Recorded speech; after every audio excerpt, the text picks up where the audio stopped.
Okay. Okay, here we go again. Mga ka-impormasyon. So, grabe. Akala ko hanggang pangarap lang. Grabe. So, dati nakapanood ko lang siya sa telebisyon, sa social media. Grabe. Pag Diyos na kumilos, iba. Tandaan nyo to. Huwag kayo manatiling hanggang dyan lang.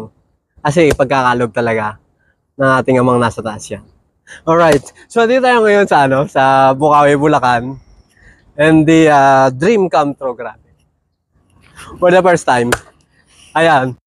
Mga impormasyon, mga kapatid. For the first time, nakapunta rin tayo dito sa the biggest indoor dome arena sa buong mundo. Walang iba, mga kapatid, mga ka-impormasyon, kundi ang Philippine Arena. Ayan. We're a seating of 55,000 capacity. Grabe 55,000, ang dami nun.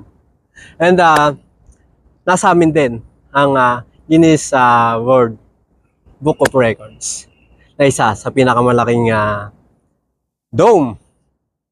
Hindi lang dito sa Pilipinas, kundi sa buong mundo. Ayan. Halip po kayo tuklasin natin ang kasaysayan nitong Philippine Arena. Located at Bukawi, Bulacan. Ayan, dito sa Ciudad de Victoria. Grabe na-excite kami. Maga kaming gumising. And syempre, inol namin to, pinaghandaan namin na talagang makarating dito. And just thanks God. Grabe.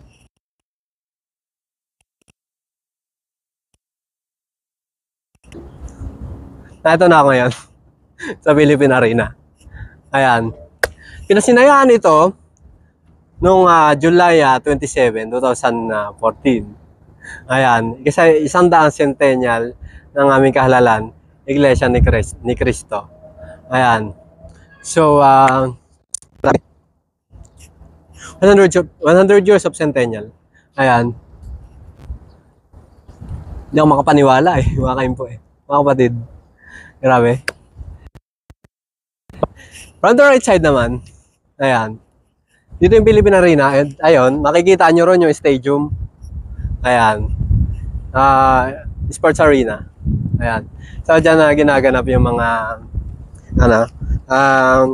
lahat ng atleta